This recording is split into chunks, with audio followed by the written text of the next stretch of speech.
What's up, everybody? Welcome back to another episode of the Billtendo Show with myself and Mike, the Quest guy. So, we have some cool things to talk about tonight. But first off, as always, this episode is sponsored by billtendo.com.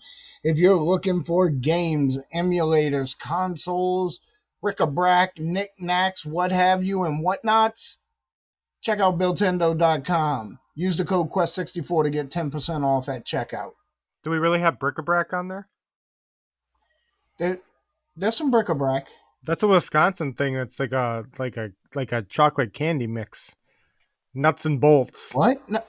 Yeah, You guys are weird. The Midwest is weird. Knickknacks is a thing I'm familiar with, but bric-a-brac is is like Cheerios, pretzel rods, chocolate chips, and then like candy bark all mixed together. Yeah, I think everywhere else, knick-knack and bric-a-brac are interchangeable terms. Okay, well, don't come to my state then. Stay out of my state. Okay. Unless you're selling chocolate on the website, I'm not interested. Yeah. Well, I mean, I'm not coming to Wisconsin unless I want some cheese or something. You sell cheese on the website? We do not sell cheese on the website, but only because I don't have a cheese guy yet. So you got a cheese guy right here, brother. Can be your cheese man. Yeah, I know you. You're definitely a cheesy guy, but are you a cheese supplier? I can. Are you the cheese plug? You're teasing this, Billy. Like there's like no way that I could do this. Like you resell video games, you think I can't resell cheese?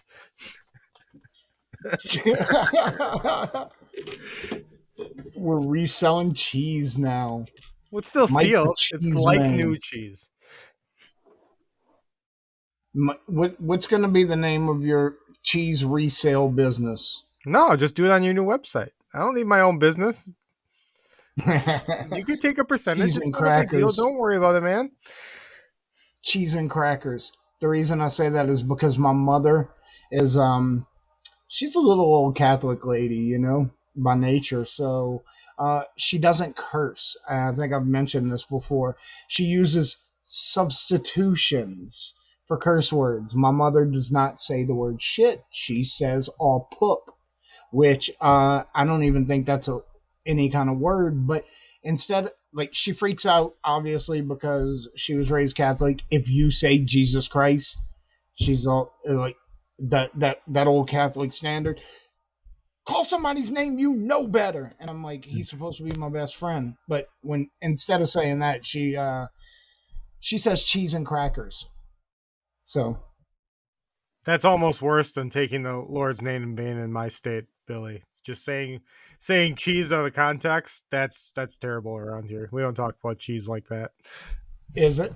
One of so you know how you told me not too long ago that calling somebody clown shoes is a well I go to often?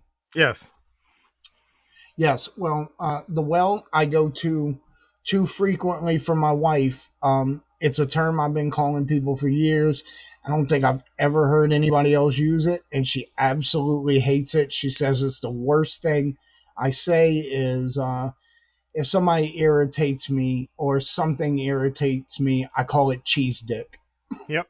We've talked about this before, and I think I've said it one time since then, and when I said it, I'm like, oh, I don't like that. I don't like that I used that. Yeah, that's uncomfortable. Oh, so we got some things to talk about, Mike. Yeah. So you know what? So I as you know, I put out a YouTube video earlier today. Mm-hmm.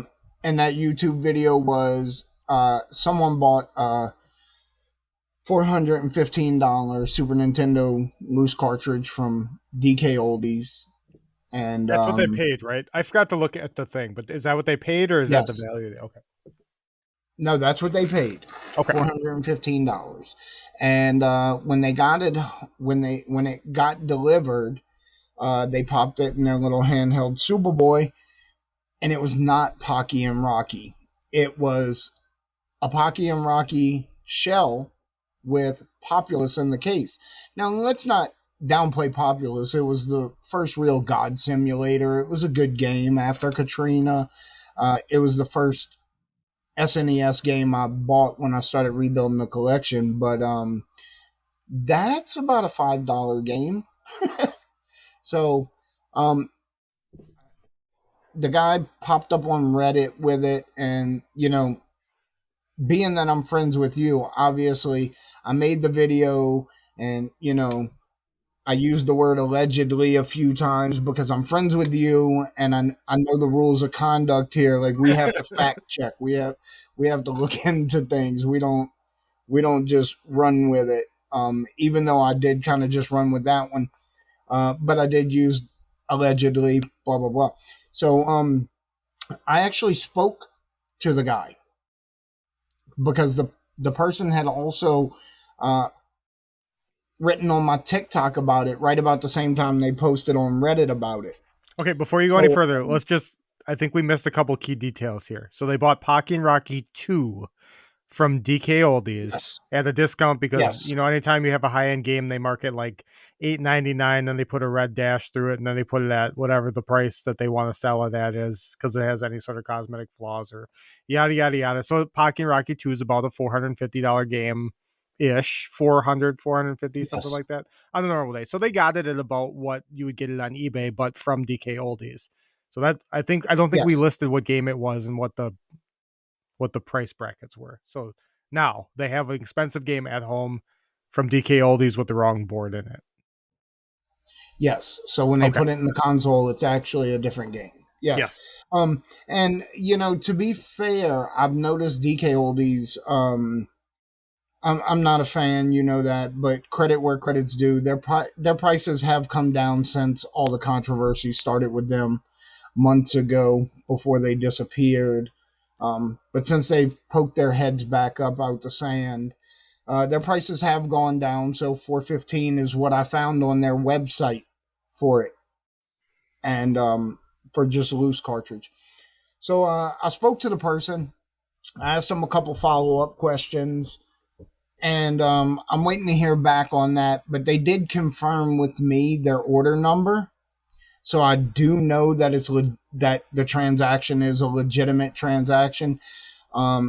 The person also informed me that uh, not only did it happen, but that they had immediately tried to contact DK Oldies, got no response all day yesterday. No one responded to the emails or whatever at all. No one responded today, and a half an hour after my YouTube video went up, they received a message back saying that they were going to give them a full refund. So I'm waiting on a couple more details to sort that out, and I'm definitely not tooting my own horn saying that it was my video that did it, because that thing's under 100 views. I'm not a big YouTuber. I only Yeah. have a couple subscribers. I haven't even hit 500 yet. I'm starting to get close though, and then I could sell merch on there. But Hey. the timing was coincidental, you know. So it looks like And like I DK said, Oldies is going to do the right thing. and that's good. I always, like you said, I'm big on fact checking, and there's not a lot of facts you can check here because we're the third party, and not Yes. involved. But so the first things when you showed me this story, the first things right in my head were, okay, did he not ask for board picks for an expensive game from a game company before he bought it? Like, how did he not check the board serial number on a $400+ game before buying it? I know you should be trusting online retailers, but most online retailers still provide board picks. A lot of them do. East Does Starland DK does when Oldies? you ask. Because I've never heard of that. You gotta With when you other message them, retailers, yes. But I mean, all you gotta do is send them a message, be like, "Hey, can I get a board pick just to make sure the board's not corroded or something like that?" Like, I know you guys tested, but I just want to see it. I can't imagine that no would have been the answer on a $400 game. Like, no, we won't Right. show it to you. So as somebody buying high end games, you would think that would have been step one, and then obviously other things to be skeptical about. Did the guy place the order? Like you said, Populous is a common game and it's cheap. Did he bring the order to himself and then switch the boards out? Like you'd like to trust the consumer in this point, and you'd like to paint the company that has not been doing the right thing as but I mean, you have to, without a shadow of a doubt, if there's not like evidence one way or another, you don't know if somebody's doing this just to get internet views or just to get a full refund, and then they've got a Pocky and Rocky. I don't know if they're sending it back or they're sending it back with the Populous board. Who the hell knows at this point? So, yeah, just when we come across these types of news story, what I don't understand something. Sorry, I got distracted. So when we come across stories like this, I not only do I like to fact check, but I like to think critically. Just logical line of thinking. So, say the guy did swap out the board. yep. You know, which at this point I don't believe the person did. They seem kind of earnest to me. So, but you can't put anything past anyone. But say the guy did swap out the board. What is the end game here? So Well, now you have a board to Pocky and Rocky, but I mean, is it? Yeah, how are you going to sell it without the cartridge? I mean, you might be able to get a couple dollars for it, or then the other thing is, well, they just wanted to keep it to play, but emulation is free. what if he sends So back a repro Pocky and Rocky shell with that Populous board in it, and DK Oldies doesn't realize it when they send it back because they're already so irritated about the whole situation? What if they just toss it when they get it back? I don't know. That seems fairly convoluted. Does it? Swapping out, taking a So Populous back, like a stamped Super Nintendo back with a repro Pocky and Rocky front, and then that Populous board inside of it.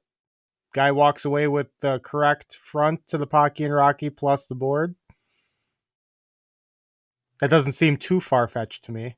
You've seen that. I know you've seen that scam, like on eBay, people swapping, saying they didn't get what they ordered, and then it's something completely different that they right. send back when they refund, and then they still Oh side with yeah. the buyer. Oh yep. Seen that a few times. I haven't experienced that one yet. I did sell. I've had one seller dispute in all of my Macari sales back in the day. Uh, as you know, I don't sell very much on there. I don't like the excessive fees, even though it has a much wider audience than my website does. Um, but I sold an NES one time on Macari, and the guy, excuse me, sent it back because he said it did not work. It was a piece of shit. And when I opened the package, now the box had not a dent on it. It looked like a brand new box when it arrived at my house. There was a hole in the side of the NES. And I actually put my fist up to it, and it was in the shape of a fist. And I'm like, you have to be joking. So I took pictures of it, and I took a bunch of pictures of the box that it arrived in to show that there was no damage on the box. And I disputed it because the guy had said it doesn't work. And I'm like, you know what? No problem. Just send it back. And, Macari will refund you. So I said, just file it through Macari. I wasn't arguing. I don't generally, you know, if Yeah. if it was having a problem working, I would have just repaired it, and sold it again. So no big deal for me. I don't care. But then he sends it back, and I send all those pictures over to Macari, and probably within 20 minutes of sending the picture, um, I got the full funds for it because I won the dispute. I'm like, look, and I even held my hand up to it. I'm like, obviously, this is somebody punched this, you know? So I had the console back, and I won the dispute. So I ended up putting that board in a dead shell I had. But the guy didn't try to scam me, but he sure did beat the hell out that console before he sent it back. Yeah. Like I said, it could just be everything's at face value here. DK Oldies messed up. And now they're doing the right thing because they know they messed up. Maybe they talked to the person who packed the order and they said, "Hey, did you test this before you packed it?" And he said, "Nope." Like, I don't know what their process is. Like, I don't know if they test before they shelf them or if they test them on the way out, because that's a pretty common process for resellers, right? I would Yeah, like, yeah. if So, you get a pile of 400 games, you're not testing all 400 games the second they go into your shelf. You test them as they go out. If you only up selling 10 of them this month, it's easier to so, test the 10 as they go. so what I generally do is, um, I will test as many as I absolutely can. If I have 400 games, I mean, look, so for me, startup screen is working. When you have to test 400 games, especially cartridges, Yeah, you pop it in, you turn it on, you get your startup screen, you're good to go. You can fly through 100 games in like 15 minutes with really not much of a problem. But I always start with the most expensive games first, and then I test the other ones as I get time. But then every single game, every console gets tested again before I wrap it up and send it out. Somebody bought sure. Nintendo 64 and Super Smash Bros. I'm gonna hook them up. I'm gonna make sure it works before I send. I've had problems with I don't know, so that way I know if it's me, Yeah, you know, or if something happened in transit, especially with disk-based systems. Uh, I have to know for me if it was working before I put it in the box, because disk-based systems tend to get bumped around a lot, and you know.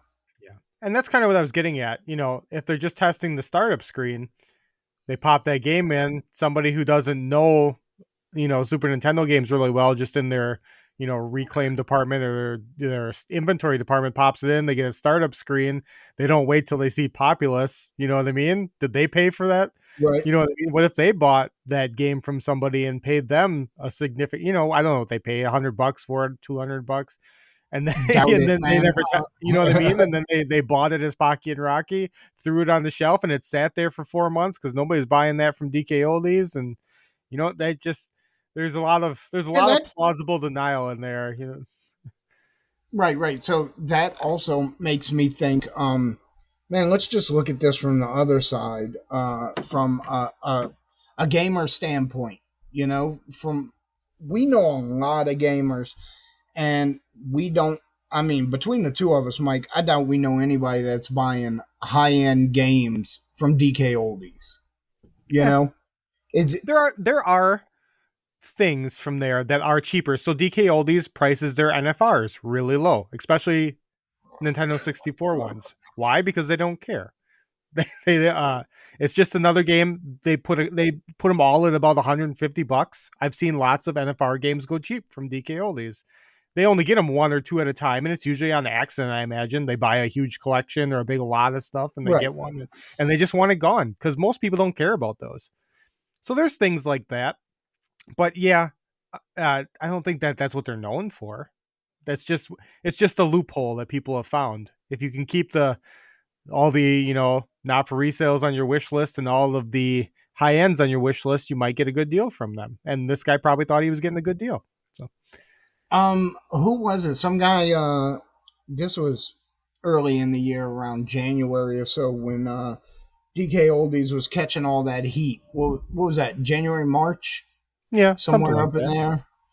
Um, so he actually posted a video because he had bought Banjo Kazooie or something like that from DK Oldies, and he paid like 35-40 bucks for it, and they sent him that not for resale version. Yeah, that sounds like something they would do on accident. So great for him. Yeah, yeah. I was like, this is the one guy that's winning, Yeah. you know? All right. We just gave them 15 minutes of free advertisement, which I'm sure is not what you wanted, We but did. Don't shop at DK Oldies. Fuck them. So, F them in the. Wait, Mike. F them yep, in the A. No cursing. yeah, correct. So, a couple other just quick hitter news stories. Yes. Lego Animal Crossing today, Billy. Did you see that announcement? I did not. So, not I did a not. video game, but a for the holiday season, Animal Crossing Legos. So Nintendo's been licensing out all sorts of properties to Lego. They've been enjoying their Mario crossover stuff, and now they're going to do some Animal Crossing stuff, and it looks awesome. I mean, nothing special about the buildings yet.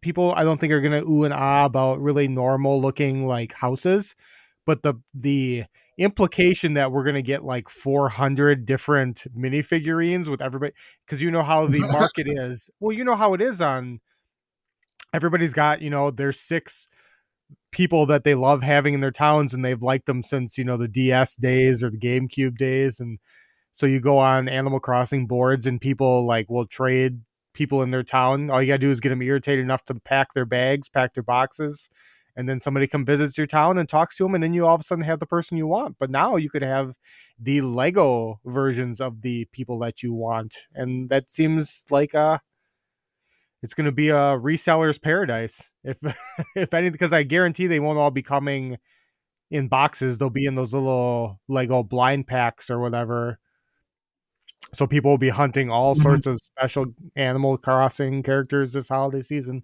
My kids already want them, so I'm gonna have to try to find a pre-order or something somewhere of some sort of Animal Crossing bundle, or they're gonna be pissed. Yeah. So a good person to get in touch with about that is just Beans, dude. Because Beans is a Lego, like a hardcore Lego person, and so save yourself the trouble. Just be like, hey, Beans, when you see these, scoop them up for me, and he will. He's a good dude. I probably will hit him up. I don't need like $200 in Animal Crossing Legos because my kids don't play them correctly anyway. Every time we buy an expensive Right, set, like I just told them, because I asked them what do you want for Christmas, and they're like, "Oh, Legos." I'm like, "Yeah, of course you do." But you get them like $100 set. We put it together to as a family. It takes a couple hours, and then by the end of the weekend, they've got the pieces that they like pulled out of this set, and they have this huge table, which I actually have behind me here.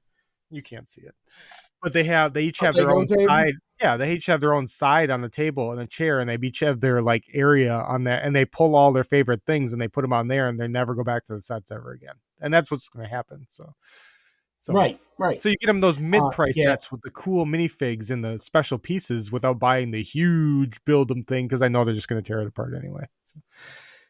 right. I remember when my sons were probably the twins were probably in like fourth, fifth grade, something like that. That's the And Lego table. I'm pointing at it. It's right there. oh, It's I all was Lego. wondering what you were doing. That's all You Lego. guys can't see us, but Yeah. Mike and I can see each other. Yeah. Anyway, the um the twins had got this X-wing Lego set. This is many years ago, and man, they didn't want to put it together. It was too complicated. I put it together, and it sat on the bookshelf in my office for probably about 3 months, and then finally they were like, "Dad, we're playing Star Wars. Can we have the X-wing?" And I'm like, "Yeah, it's yours." And yeah, within 20 minutes, that thing was taken completely apart and never to be reassembled. It just ends up in the bucket of Legos. Oh yeah. Yeah. That's how you roll. If anything, I thought about getting those like separators like you get at hobby stores, the plastic bins with all the Yeah, cells in them. I'm like, oh, I bet you they would love to have like all their little guns and hands and heads in all separate little containers so they could find them instead of tipping out the whole 50-gallon bucket over here. And so that might be part of Christmas too. What other news we got? Oh, we got a couple. We'll do these back to back. A couple Hollywood stories. First, so Drew Barrymore, amidst the WGA strike, decided she was gonna she's announced that she's going to start her show back up again. Um, Right. which During caught while enormous the strike was still going. while the strike. Well, yes, it is still going on. So while the strike was happening at the beginning, she said, "We're going to start the show back up without the writers." Uh, she Right, got but did you drugged. hear what her excuse for that was? No. She claimed that because news shows are outside of Oh, the scope yeah. of the strike conditions, she claimed that her talk show was a news show because they did news also. Just for example, she had the corn kid on. You know, I love Yeah. corn. Yeah. Yeah, that was food news, Mike. News, food Anyway, news. please Yeah. continue. Yeah, essential establishment, just like during COVID. One of those things that we need to have is a Drew Barrymore show. So, Yeah. um, Yeah. so anyway, announced she was bringing it back. Got drugged for a couple weeks. Reversed her decision, Hardcore. saying that we are Right. we are not going to bring the show back. Now, tripled back. She is bringing the show back, and the writers have come out and said that even when the strike is done, none of them are coming back to her show. So now, if she wants to start it over again, she's got to find writers that like a whole new staff. She wants to start a show over. She's got to do it completely zero staffed, start from scratch because of the bridge she burned, repaired, and then reburned the second time now. So I don't even know like if you were the network backing her show, I don't even know how you go forward with that. Was she making enough money to do a full repair? I don't know. Like, has this damaged her Dude. reputation too much for her to be Oh a yeah, face? absolutely. Um, I think she has. I hope she enjoys having a talk show because if there's one thing, the people in Hollywood are fucking serious about, and is that's stabbing them in the back. And when you do it publicly, when you try to screw over everybody in the entire industry and act like you're above the entire industry, um, there's no more work for you, man. Any movie that she would ever be offered is going to be written by the Writers Guild. And she tried to scab the Writers Guild Yeah. in the middle of a strike.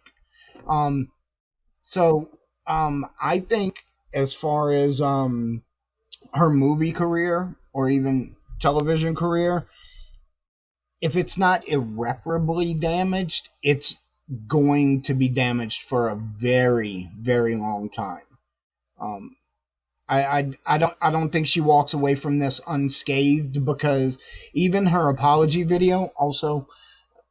So in her apology video, she apologized, but also it wasn't her fault because this is so much bigger than me. It was one of the things she said, like, like, and she's like, it's very complicated. So then she's talking down to people like, you don't understand. This is too much for you to understand. It's not just me. It's a whole industry. Well, you just tried to screw a whole industry, you know? So yeah, we do get it. Also, I'd like to point out what is with the weirdo shit of celebrity apology videos always take place in the poorest location on their property they can find. Yeah, well, yeah, Uh, they all have an undecorated room that they have never been in their life. They're like, oh, there's no furniture in here. This makes me look like I have a $200,000 house as opposed to a $3 right, million right, house. right. And Let me like get a curtain, like one curtain, and put this it over the window. this really funny thing I saw on TikTok. As soon as Drew Barrymore announced that that her show was coming back on, uh, she says, excuse me, somebody on TikTok posted a video and said, "What do you bet? It'll be less than a week. Drew Barrymore is sitting on the floor, crisscross applesauce, crying, apologizing." And then the video came out, and you couldn't see her legs, but obviously she was sitting on the floor in like the poorest room in her house, which looked like a kitchen and a crappy house, but I don't know what it was. It was probably a storage room, and she's crying and she's apologizing. But the fact that this person on TikTok nailed it, and they're like, Yep. within a week, she'll be in the poorest room in her house, sitting crisscross applesauce, crying, and accurate. Yep. And then at the same time, right at that same time, we had Ashton Kutcher and his wife apologizing for their letters supporting Danny Masterson. And His wife, Mia Kunis, by the way, correct? Like, isn't it? yes, So not just yes, yes, like his wife, the right, quiet right. like His veterinarian wife, from his hometown. Yeah. right, right, right. Right. His wife, the actress Mina Kunis. And so they're sitting with this like rustic barn behind them, and it looks like they're sitting next to an old barn on their property. And Yeah. then somebody posted pictures of their backyard, and they have like this barnwood wall along the outside of their pool house, and it's right next to like this $1 million pool. And Yeah. you're like, yeah, but they had to be in front of that wall. They have to look humble. It's the poorest place on their Maybe property. they like it there. Maybe that's their calm place. Maybe that was the ambiance they wanted to project for the video, Billy. Maybe. Yeah, I know what they were trying to project. We're regular folks. We're humble. Yeah. No, you're not. All right. The other Hollywood thing I got is this week was the return of the Detective Pikachu video game, the sequel, which once again has spurned uh, all sorts of people because there's no new news of more. And I don't like putting these words together, but Smash Brothers universe movies coming because everybody talked after we got Mario Brothers and Sonic and Detective Pikachu. Clearly, we were going to get a Smash Brothers movie, and then there was all the talks of Imagination doing a Legend of Zelda movie, and everybody freaked out about that. We haven't heard about that for 2 months because that probably doesn't exist either. And I would just really like for people to drop it is what I would really, really like. Nobody wants a Is that Smash what you Brothers would? movie. And by nobody, I mean, I know there's people, but anybody who likes movies doesn't want a Smash Brothers movie. I don't want a bunch of characters that don't have dialogue in their video games trying to muscle through a movie together to make some sort of Marvel, Nintendo parallel thing because they feel like, it's just like when Super Mario 3D came out on the Switch, the 3D All Stars collection, everybody wanted the Legend of Zelda 3D All Stars collection. Everything doesn't have to be for every franchise. We don't need a thing for everything. You can have just Mario doing its own thing. You can have the Avengers combined universe doing their own thing or the DC comic. Like we don't need that. Right. I don't need the Smash Brothers movie. I don't need it. No. No. Like, it's such a mid game to begin with, and a lot of people are going to get mad hearing that, but Well, no, Smash is a mid it's a game. fine game, but it's not a movie. Like, there's not enough story in No. that game series. Even if you put them all together, if you literally If smashed they the could, Smash games together, there wouldn't be enough story. Like, who's the no. bad I, guy? I mean, The Hand? I mean, we couldn't even get a second Street Fighter movie, Yeah, which has like 385 games, and they couldn't scrape together enough story for a second movie. You yeah. know? Look how paper thin the Mortal Kombat series has been. Like, Yeah. just enough to get you to the outer world and back.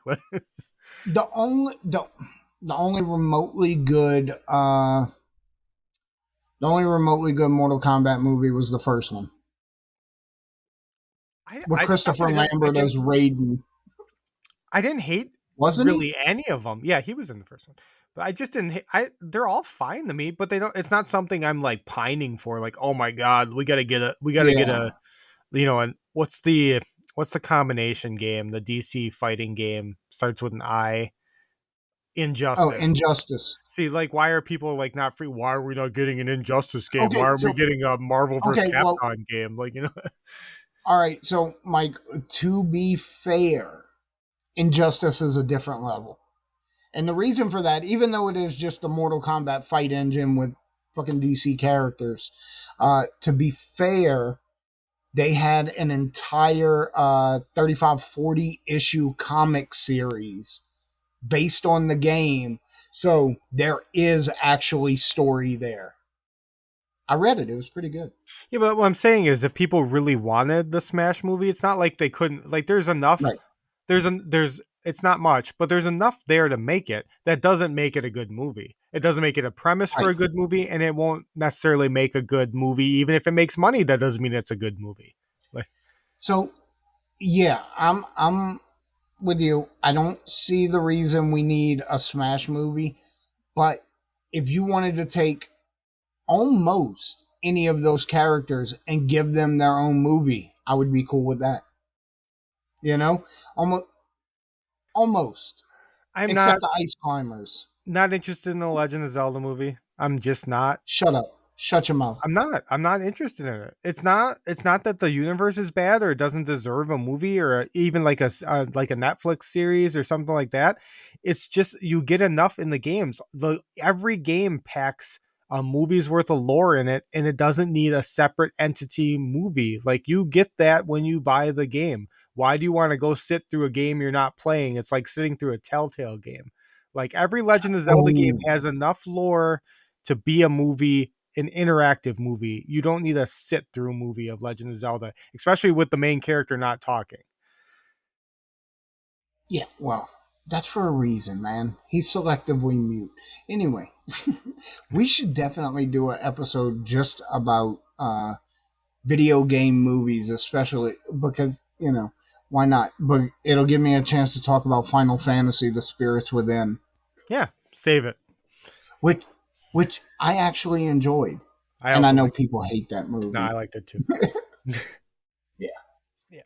All right, so we have an actual episode. This was actually the episode we were going to do last week, but it's not like so exciting that we have to like blow the doors off of what we're doing to do it. But um, it was the anniversary of the Elmo games 2 weeks ago. Elmo's Letter and Number Adventure, and it got spurned a conversation that I thought would be a fun little episode, and it is our EduGames games. And then, if they are games, are they still needed as a genre today on home consoles? And if they are still needed, what can we do to make them better? The big question is just, are they games, first of all? Do you consider EduGames games, Yes. William? You do? Yes. All of them? Yes, Every I single do. one of them? There's not a I mean, a line game's somewhere a for game. you? It. No, there's no line for me. A game is a game, whether it's simple, whether it's educational, whether it's complex, whether it has no educational value, which whatever. And that's a hard thing to say because every game has some kind of educational value. You can learn something from every single game ever made. Um, but it's still a game. So, You're still doing an activity. You're still. It's just different types of activities. so as long as it's Nintendo licensed or at least functioning on a Nintendo or Genesis or because obviously the games have petered off now, but as long as it is on a system, you consider it a game. Is that what you're saying? Just so we're clear on it.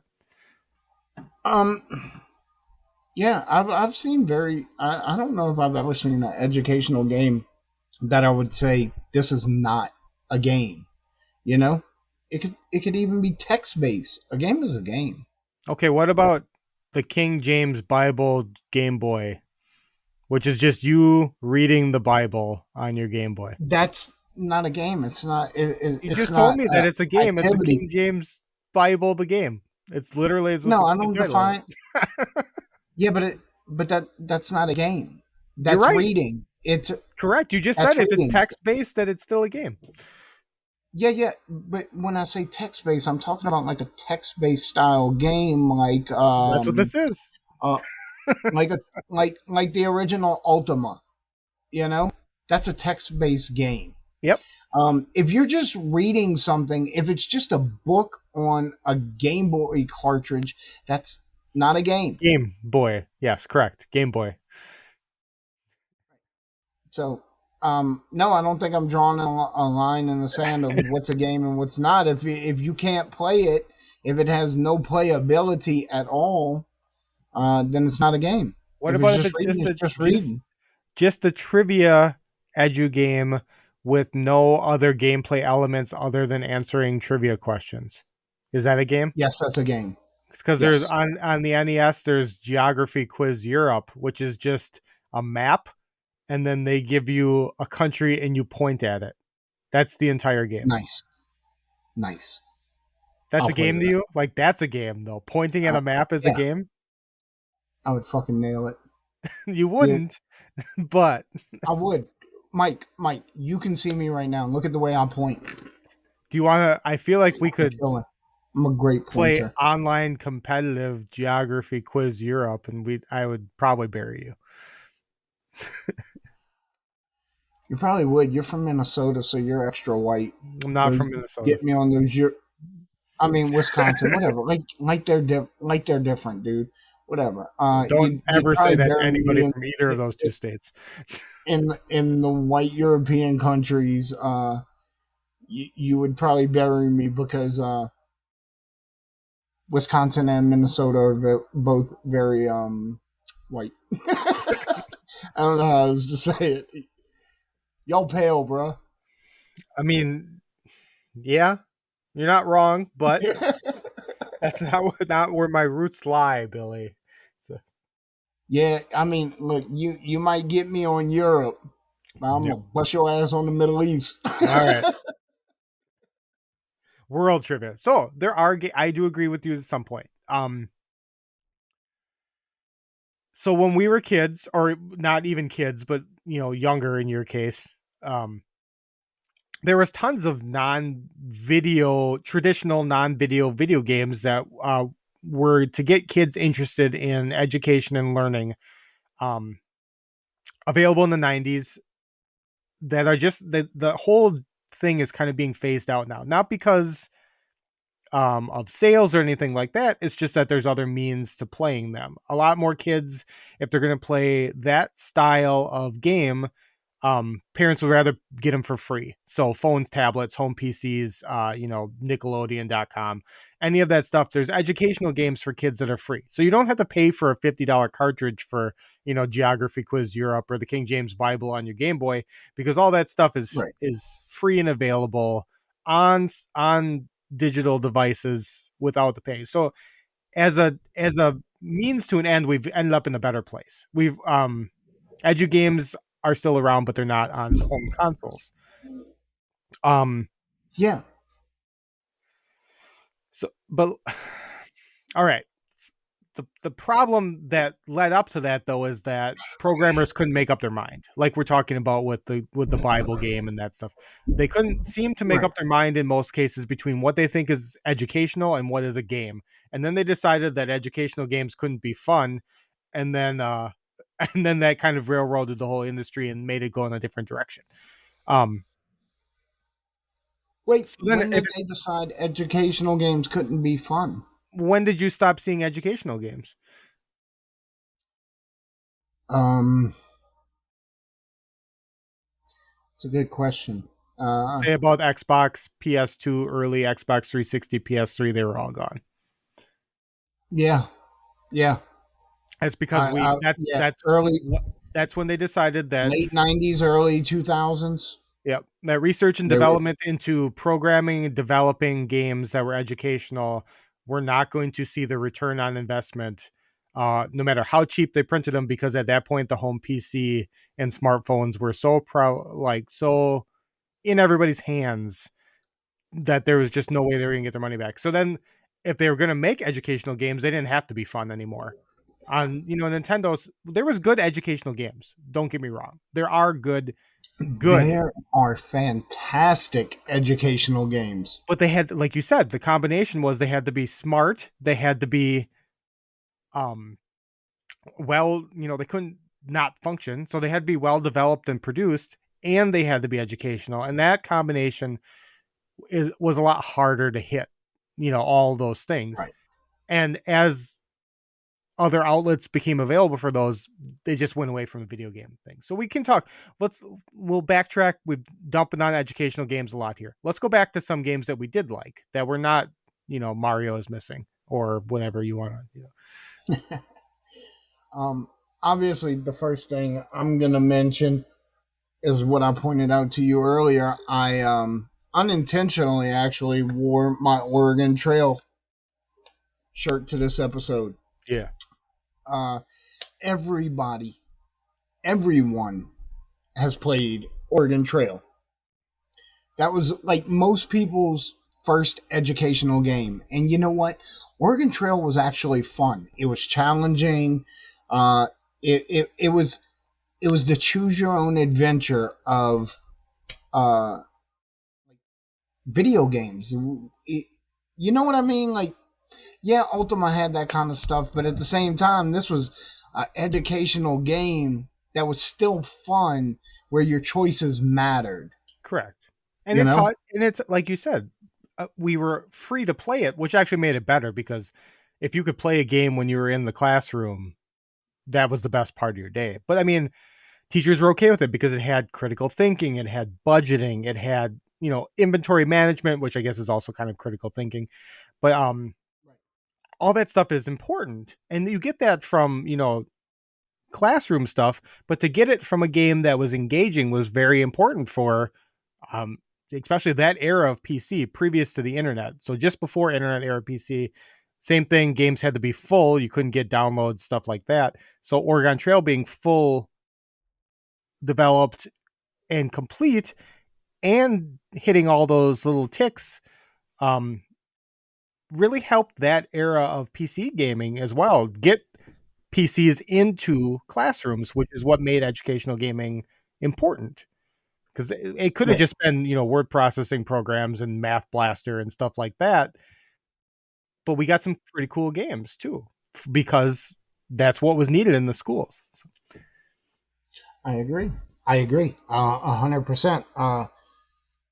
So about a year and a half ago, I I don't know what I was doing. I'm like, I want to play Oregon Trail, and somebody told me you could get it for your phone. So I went to download it. Maybe this was 2 or 3 years ago, and I did not download the Oregon Trail, Mike. I downloaded. If this is not the name, you'll know exactly what the game is about when I tell you the name. The Utah Trail. so it was like So a Mormon version of it. it 100% is. It's a Mormon version of the Oregon Trail, where you leave upstate New York, where Joseph Smith actually came from, Sure. and travel out to Utah to help found Salt Lake City. It, and yes, How you was it? learn your huh? How was it? I dude, I Did you think win? I died somewhere around the Mississippi, and that was it for me. That's a tough traverse, though, too. It is, man. The northern United States, and it was cold at the time. I think I didn't make it really far, but I guess the Mississippi would be almost halfway, Yep. maybe. Pretty close. Yeah, not bad, but it was not the Oregon Trail, you know. So Understood. So just a couple other examples before we get to the meat of this is so one for me, I said that my favorite game wasn't that, it was, so it's a separate series, same kind of thing though. I really liked Where in the World is Carmen Sandiego. We had the board game, and we had the NES game, and it was at the same time when there was the game show on where PBS. in the Yeah. world is Carmen San Diego? So they were That's my number two educational game, man. Dude, they I were firing love on all Carmen San cylinders Diego with that. The show was for good. The sure. board game was good. The video game was good. And the same thing, logic puzzles, history, trivia.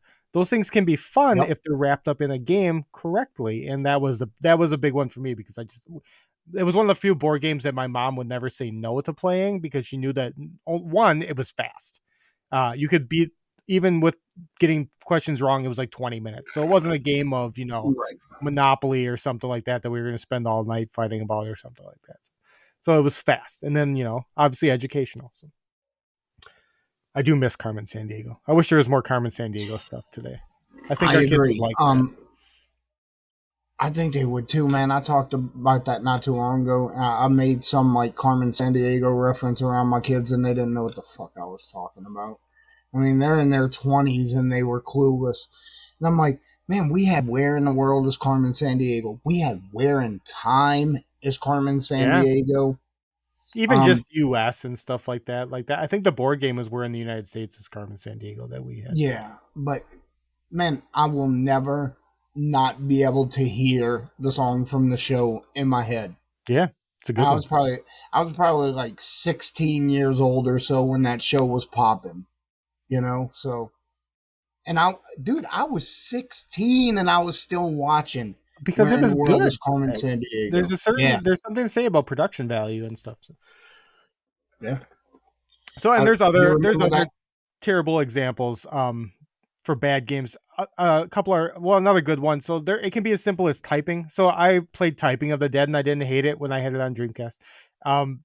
Right. But that's it was a distraction. It wasn't the best game, but it's fun if you like House of the Dead and you want to practice typing. We have to have things like that are specialized. That's another thing that still works. So Yeah. to ball this all together into like something that people actually want to listen to on a radio show, I think that even though educational games are gone, that games can still be educational without being educational games. So simple games can still be fun without having specific math, reading, trivia, history, Right. puzzles. And I still think that there are games that are good for kids to develop skills without all of like the stigma of having to be an educational game. I let my kids play educational games, but I think they get a lot out of simple games too. So like Animal Crossing. It's not a game that is meant to be an educational game, but it is because same thing.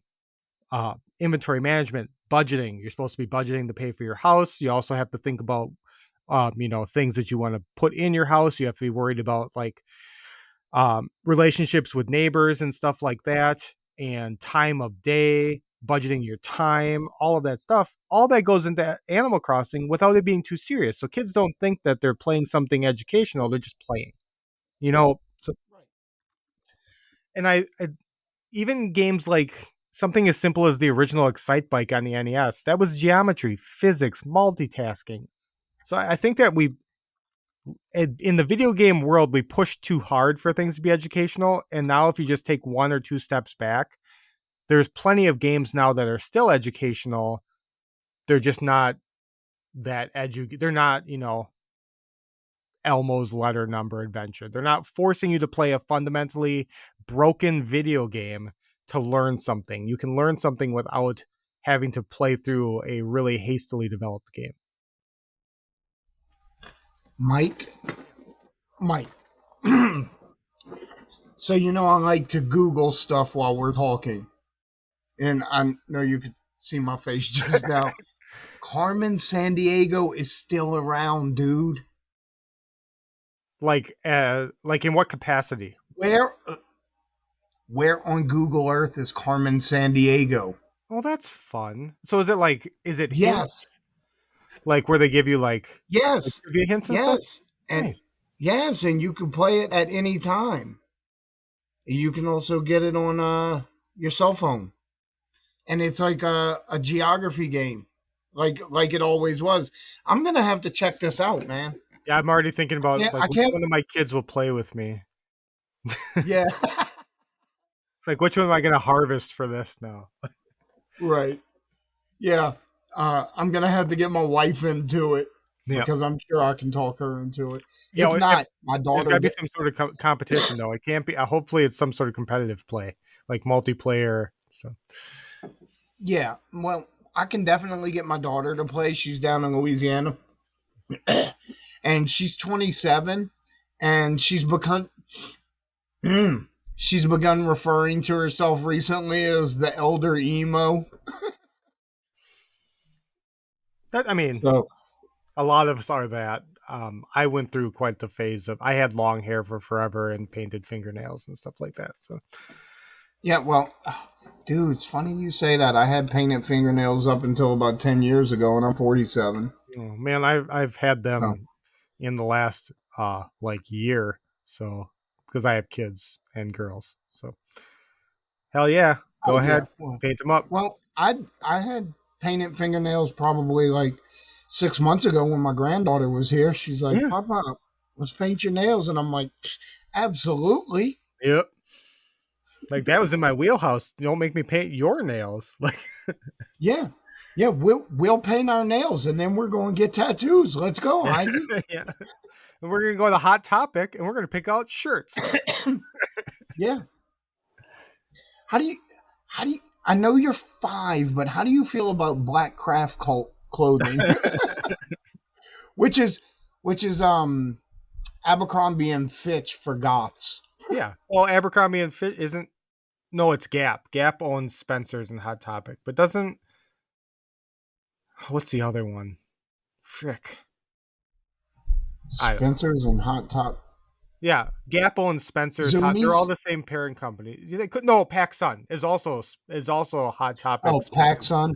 Yeah, Oh, dude. those are all the. So I even though I those all bought catered to I like bought feuding, Yu-Gi-Oh tribes, or man, I'm gonna just really butcher all of this anime talk here, I but bought I bought one PacSun shirt and I'm like, the guy working there was like, you ought to get one of these hookah shell necklaces. And I'm like, you know what? I'm never coming back here. yeah, don't ever just pretend like you saw me. Erase my film from the cameras on the way out, dude. Yeah, Thank you. like I was in my 20s. I'm like, I'm never coming back here, man. You They used really to just have tried to sell PacSun me. used to be cool because so my little brother, I have a younger brother, and he skateboards, and that used to be the only place you could get skateboarding shoes because that's where Vans sold, that's where Etnies sold, everything Uh, sold out of PacSun. So I had to go in there if I was going to buy him shoes for like a Christmas present or something like that. But that's the only right.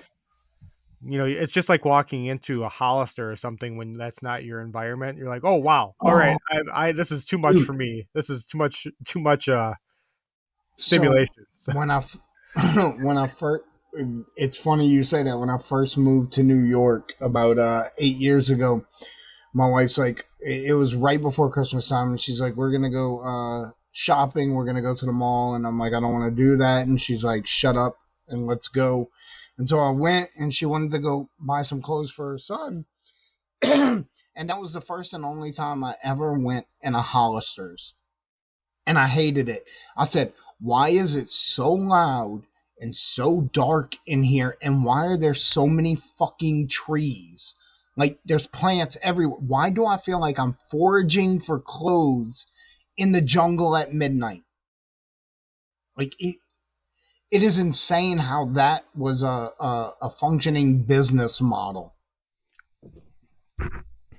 dude, At least when I went in Pac Sun, it was bright, it was airy. You know what I mean? it's the ambiance. It's like the apothecary from Schitt's Creek. Yeah. You're selling an experience, Billy. You're not selling $35 hooded sweatshirts. You're selling I that got you're you. part of I mean, something. look, I'm not gonna lie. When I was in my early 20s, I used to go buy my clothes from the mall, and I used to buy them from that one shop that when you walked in, it was like,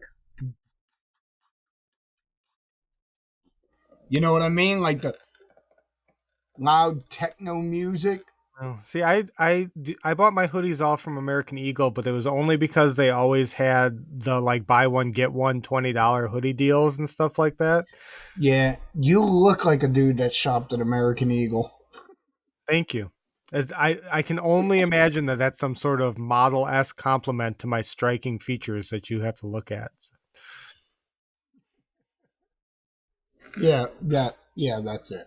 That's what it is.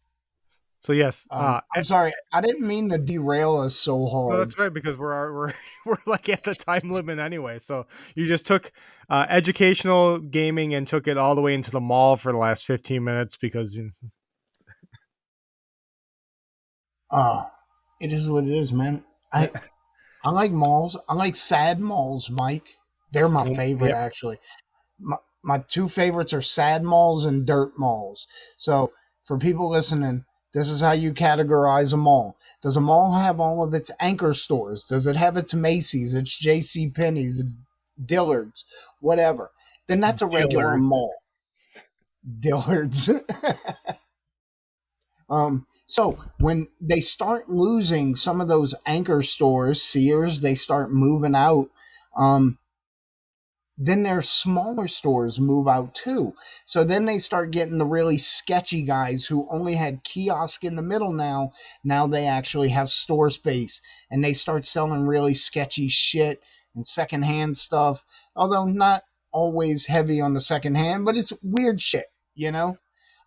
That's a sad mall, and Yep. I really enjoy those. And then there's the dirt mall when this mall is completely ripped and it's nothing but a giant flea market, and that's my favorite. Yeah, I also we do flea markets around here too. We have a lot of antique malls, and then they do flea markets in the yard, like out in the parking lot Uh, around the outs. So you're forced to shop the antique mall inside because you have to get through the doors to get out to the outside area for the flea market out. So they double hit you. They get you with the expensive antiques, and then you go outside and go through the pick through flea market already. So, right, Mike, you look like a guy that would go to like a fucking beer thing in a parking lot where some mhm. guy just like made some ale, Yep. a beer fest in the middle of a parking lot, and it's super hot. That's you. You're never gonna find a scenario you're like you look like and then you say something and it's not something that I would do. So like we talked about previous to the show, I'm kind of a yes man. It's really hard for me to be like no, I not today. Instead it's like all right, fine, what time? Yeah, well, I'm the opposite of that because my wife and I have friends, and generally, Is that like a backhand compliment? Is that a little subtle jab there? Like Mike, you don't have friends. That's why you say yes to everything. no, no, no, no, no, because I only have a couple friends in my everyday real life away from all the internet stuff. I just don't have time or energy for people, and I feel like it would be selfish of me to be close with people and then always unavailable. So I just kind of keep my distance for the most part. But my wife and I are very good friends with a couple. My wife grew up with the woman. They were weird horse girls together in their teens, and her husband and I have become very good friends. And so when we make plans together, it's usually he and I making the plans and not the two women. We just tell them, hey, we're going to meet them here this weekend at this time. He and I make all the plans. But he'll like message me something and he'll be like, hey, do you want to go to this restaurant this weekend for lunch? And I'm like, no, that sounds fucking terrible, man. I don't want to do that. I'm not going to do that. We'll figure something else out. I don't want to go there. I'm not doing that. They're like, you want to go to a fair, a craft fair, and I'm like, I'm not going to a fucking craft fair, you know. My wife literally went to a craft fair on Sunday while I watched football. And on my day off from work, I have one weekday off a week. I went to the antique mall, and but in my defense, all I bought was an old Game Pro magazine that I found in a pile of like comics and stuff like that. So, Yeah. So we went to one like fair or whatever with them not too long ago, and it was a food truck fair, and so it's just food trucks, right? And I'm like, I'm fucking in. It's food. I love to eat. I like yeah. I like eating off of food trucks. I've been doing that my whole life. oh yeah, Growing up in New Orleans and working there my whole life, you walk out of the building you're working on, and there's food trucks on the street. So I'm buying sandwiches, I'm buying tortas, I'm buying Yeah. tacos, I'm buying whatever, right? So I love food trucks. And so I'm like, yeah, we'll go to this. And so they get suckered. They get suckered. They all decide they're eating at the Cousins Lobsters uh, food truck because they saw it on Shark Tank. And I'm like, I'm not fucking eating No. that. I'm not paying $30 for some shredded lobster on Yeah. a hot dog bun. Yep. I'm not doing it. So they're like, what are you going to do? I said, I'm going to walk around and I'm going to find food that I want. And so I found the one food truck that looked like it was there before the food truck fair started. Yeah, like Like it's it always had been broken. there. Right, Yeah. right. The only food truck with a flat, Yeah, you like they know? drug it And there. Yeah, it's been there since the last yeah, fair. yeah, right. Yeah, I hear The you. paint's peeling on the side of it. Yeah. And I'm like, yeah, let me get a burrito and some fries. And man, I go back and dude, let's just say their sandwiches were so small that you could mail them for 35 cents, you know? Yeah. And then I have like this 5 pound burrito. And they're like, how much did you pay for all that? And I was like, oh, like $13. And then, I had a giant drink too. I'm like, y'all are crazy, man. And my food was way better. My wife started like picking at my sandwich because she was obviously still hungry after that lobster roll from Yeah. Cousins. And she's like, man, this is really good. And I'm like, y'all don't know how to pick food places. You see Yeah. the shiny, the name. I'm like, look, your little box that your food came in has their logo on it. The napkins have the logo. I'm like, no, I'm looking for the place that steals their napkins from McDonald's because they put their money in the food, Yeah. you know? Same way we used to have sawdust days here because I live near a paper making city, and near the one end there was always the Kona ice and all the nicer like ice cream places and all the food at one end. And I would have to talk everybody out of going. I'm like, no, we need to go further. I need to hear yelling, I need loud music, and I need like flies and garbage cans. Find me that end of, and then you go find people on the ice cream end and the expensive end are buying like $10 burgers and you know $10 waffle cones, and I can go find 10 $1 tacos El Pastor, and I'm coming back with a tray of food. And that's going to Right, be half right. gone by the time I find you and your ice cream. But like, where'd you get that? Yeah, Way down over there. You're not even allowed over there. Like, you dressed way too right. nice to go down to that end. You just Yep. over in the Oh, grass. dude. So there is down in Pennsylvania, there is a food truck. So my wife has family in Pennsylvania, and we drive down there sometimes. And sometimes she goes without me because I don't like to go places. So anyway, um, there is a food truck that sits in a parking lot, and we've never seen it moved in like the last 3 years, maybe more. They sell tacos. The guy barely speaks English. I fucking love it, man. Anytime I order food and I have to point at the menu because we can't understand each other, I'm fairly certain that's going to be some pretty damn good food, right? Mm-hmm. But the Yeah. guy had English signs out front, and they're still there. They've been there for a couple of years now, and it's like taco so good that Trump wants to build a wall around us. And dude, I'm like, that's brilliant marketing, and the tacos are that good. But the food truck hasn't moved in years, so that's pretty much how you know it's going to be really good stuff. I have one of those on my mail route. It's just a trailer that the guy pulls behind an SUV. It just says fast taco on the side. Your options for taco are yes or no. Right, He's got condiments that right, you can have, but that's it. Don't go here. yeah, yep, And same thing. Awesome. All right. All right. All right. This video game show got professionally out of hand very quickly. it did. Did we talk about games? Yeah, we did. Somewhere between Taco Truck and Tilt-A-Whirl, we got to games in there somewhere. Okay, Okay. So, well, I'm glad we Billy, touched on it. most important Yeah. question of the evening is, what did you learn from this dirt mall food extravaganza? I actually learned that you are going to buy the Animal Crossing Legos, even though 99% of those Legos are going to end up on the Lego table and in boxes and never in a nice little diorama.